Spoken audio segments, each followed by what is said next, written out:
आज की कहानी है विक्रम बेताल की 23वीं कहानी। किसका पुण्य बड़ा।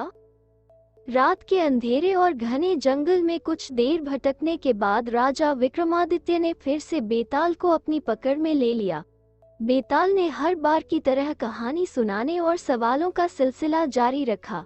बेताल ने कहानी सुनाना शुरू किया। एक समय की बात है, मिथिलावती नाम का एक नगर था। वहाँ गुणदीप नाम के राजा का शासन चलता था। राजा से मिलने के लिए रोजाना दूर दूर से लोग आया करते थे।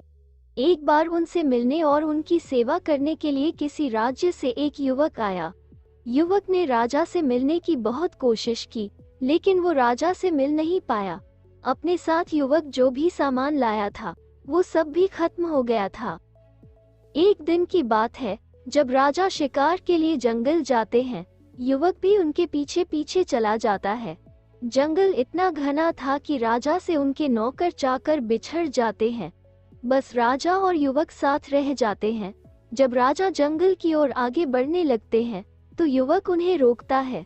राजा उसकी तरफ देखते हुए कहते हैं, तुम इतने कमजोर क्यों लग रहे हो। युवक जवाब देता है, राजन, यह मेरा कर्म दोष है।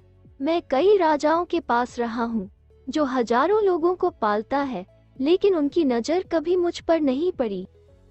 अपनी बात आगे बढ़ाते हुए युवक कहता है, राजन, 6 बातें इंसान को कमजोर बनाती हैं।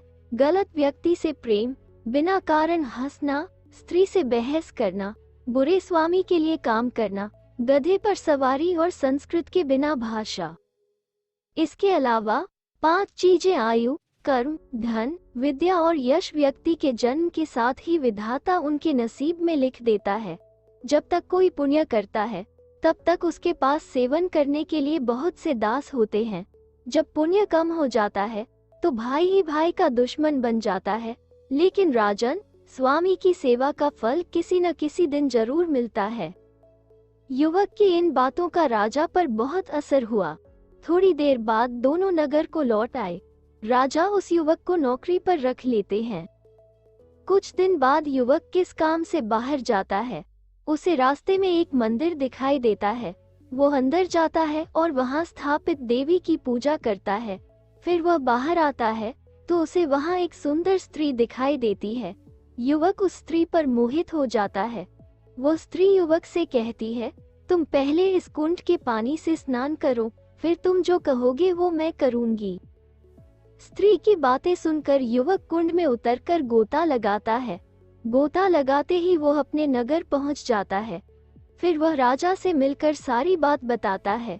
युवक की बात सुनकर राजा बोलते हैं, मुझे भी वहां ले चलो, मैं भी यह चमत्कार देखना चाहता हूँ। फिर दोनों घोड़े पर बैठकर मंदिर की ओर चल देते हैं। मंदिर पहुंचकर वो दर्शन करते हैं और जब बाहर निकलते हैं तो उन्हें वहां एक स्त्री मिलती है जो राजा पर मोहित हो जाती है। स्त्री राजा से कहती है, आप जो कहोगे मैं वही करूंगी। ये सुनकर राजा कहता है, तुम इस सेवक से शादी कर लो। राजा की बात सुनकर स्त्री कहती है, मुझे तो आप पसंद हो। फिर राजा उस स्त्री से कहते हैं, सज्जन इंसान जो कहता है उस बात को निभाता भी है, इसलिए तुम्हें अपनी बात का पालन करना चाहिए। फिर उस स्त्री और युवक का विवाह हो जाता है। इस कहानी को सुनाने के बाद बेताल बोलता है, हे राजन, अब बताओ कि राजा और सेवक में किसका काम बड़ा हुआ। राजा विक्रमादित्य ने कहा, नौकर का काम बड़ा हुआ। बेताल पूछता है कि कैसे। राजा विक्रमादित्य कहते हैं, उपकार करना एक राजा का धर्म होता है, लेकिन जिसका धर्म नहीं था उसने उपकार किया है, तो युवक का काम बड़ा हुआ। राजा का जवाब सुनने के बाद बेताल उड़कर फिर से जंगल के किसी पेड़ पर जाकर लटक जाता है। कहानी से सीख, अपने वादे से इंसान को कभी नहीं मुकरना चाहिए। सच्चे मनुष्य की पहचान यही होती है कि वो किए गए वादे को कैसे पूरा करता है। वो यह नहीं देखता कि वादा पूरा करने के लिए उसे किस चीज का त्याग करना पड़ रहा है। ऐसी और मजेदार कहानियां सुनने के लिए मेरे चैनल को लाइक, सब्सक्राइब और शेयर करें।